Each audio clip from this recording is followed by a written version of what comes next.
I'm back. Rhodes for the Matrixx and Rhodes show. Well, we knew this would be a thing.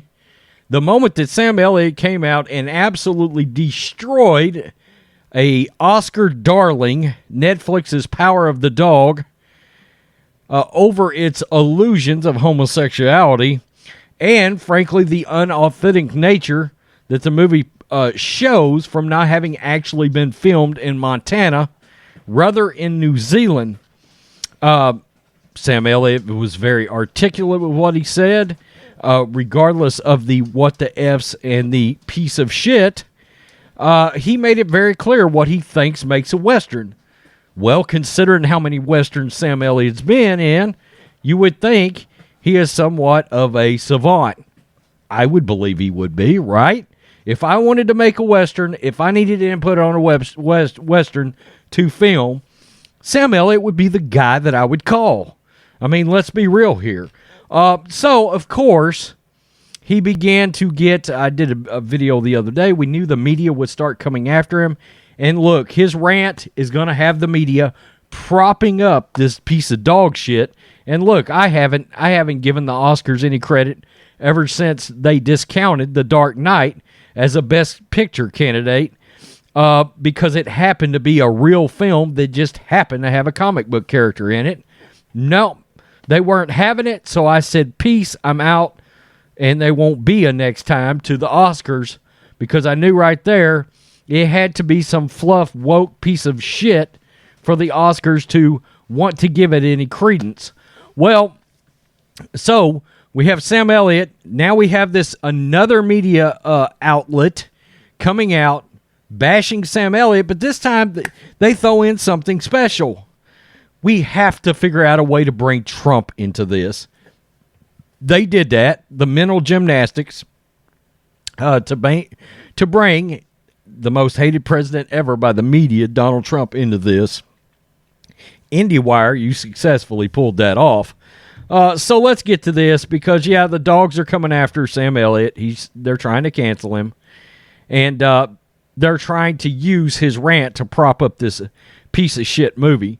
Sam Elliott's homophobic rant proves the Power of the Dog has real bite. The actor took issue with Jane Campion's unraveling of the myth of American masculinity, proving sexism is alive and well. Here we go with all of the prototypical leftist identity politics buzzwords. Sam Elliott, an actor who has built a career in westerns that celebrate American masculinity, has taken issue with The Power of the Dog, a film that challenges the way westerns celebrate American masculinity. I hate to break it to you. I said this the other day.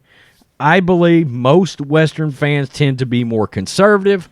And frankly, yeah, they're sort of a fan of men being real men. That is the deal.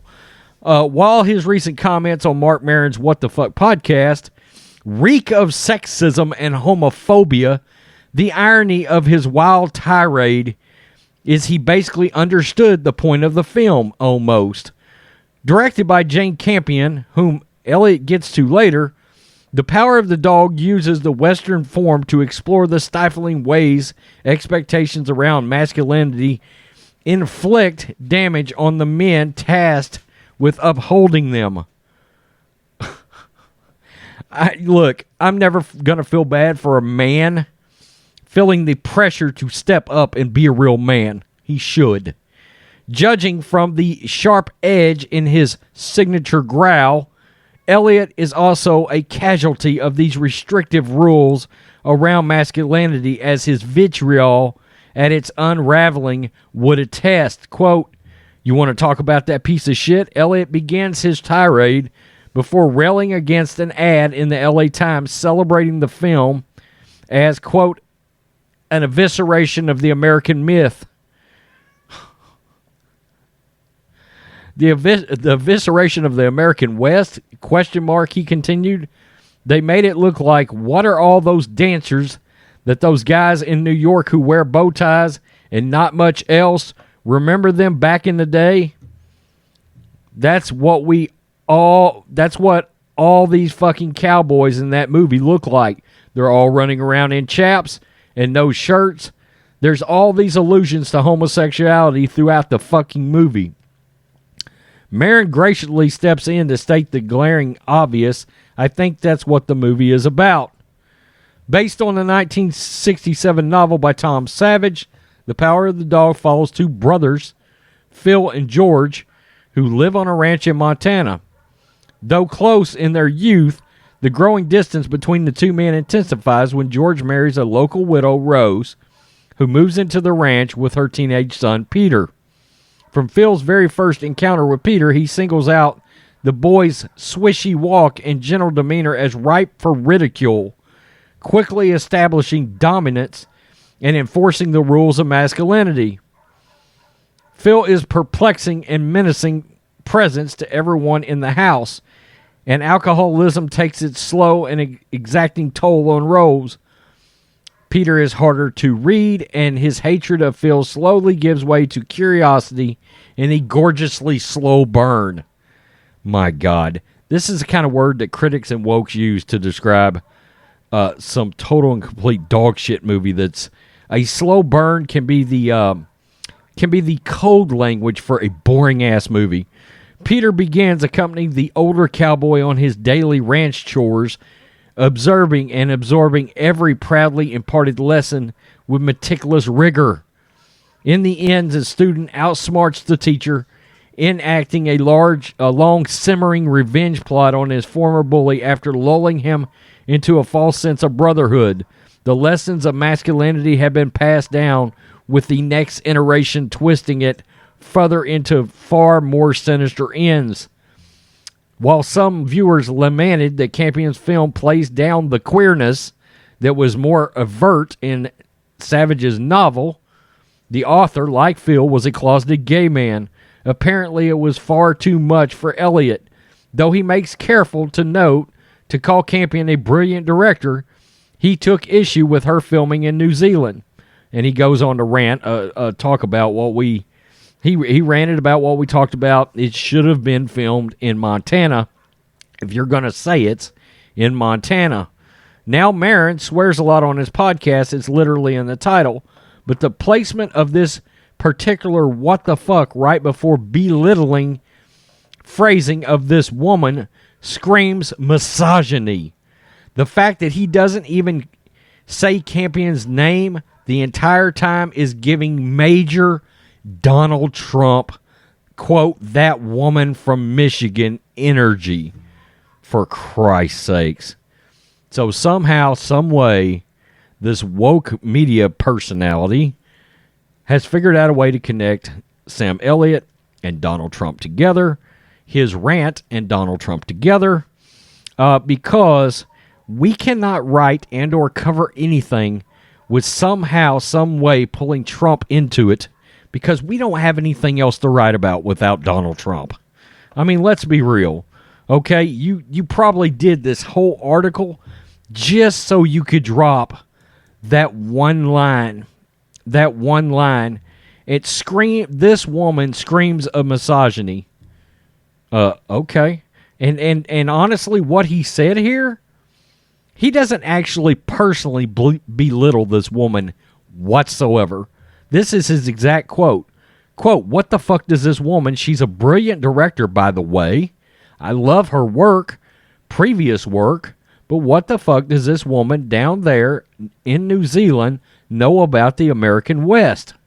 Elliott said, and why in the fuck does she shoot this movie in New Zealand and call it Montana? This is the way it is. He could have just as easily been talking about a dude and said, what the fuck does this dude know from New Zealand about the West? That's not actually attacking her femininity or her being having an actual vagina. That comment's got nothing to do with that whatsoever. Nothing.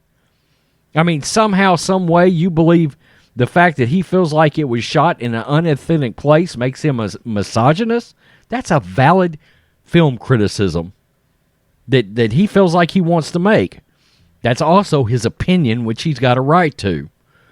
Aside from this not so thinly veiled sexism, Elliott's point that the Westerns should be filmed in the American West ignores the entire history of the genre which he claims to be an expert. From the dusty landscapes of Spain, where so many spaghetti westerns were filmed, to Canada, standing in for Wyoming, and Brokeback Mountain. Okay. That's another fucking movie that the people try to put lipstick on a pig. I mean, good God. Shooting films set in the American West outside of America have been commonplace for decades.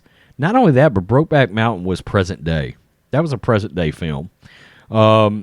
It wasn't in the 1800s, all right?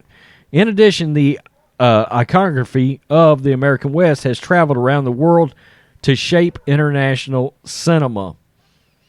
With any luck, Sam Elliott represents the last of a dying mindset in Hollywood, who thinks a woman should stick to making movies that don't challenge the status quo.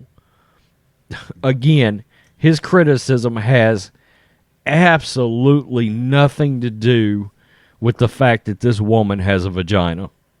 Not a thing. Not a thing. He was critical of the authentic nature of the movie, where it was filmed, and just because somebody says, quote, this woman, you can say, quote, this man. I mean, who the hell gets so offended by just that phrasing and language? I mean, you woke up on the side of the bed and thought, I'm outraged because Sam Elliott said this woman. He's obviously a misogynistic pig. God damn. That's crazy. These people are out of their minds. But look, this is their Super Bowl right now. We've got an Oscar darling. We've got a woke Oscar darling. We got a woke Oscar darling that is built on identity politics. We get to bash men. We get to bash Trump. They've got it all on lockdown in this film. I still applaud Sam Elliott for giving something we don't get anymore. An unabashed, unapologetic opinion of a piece of shit film without worry of repercussion of what he's going to say. Nobody's going to cancel Sam Elliott. They're trying to, but nobody's going to cancel him. At least I hope not. But luckily, I think for the movies that he makes, the kind of movies he makes, the kind of series that he's involved in, I don't think those filmmakers and those artists are going to cancel Sam Elliott out. I hate to break it to you. And look, people forget this part. Sam Elliott's one of the biggest sex symbols on the planet. Most of the women I know think Sam Elliott is highly attractive. They've always thought that. And going way back into the 80s. Why? Because the dude oozes dudeness, masculinity. Real women like that sort of thing. They don't want a pansy-ass mama's boy. It is what it is. Peace. I'm out. Till next time.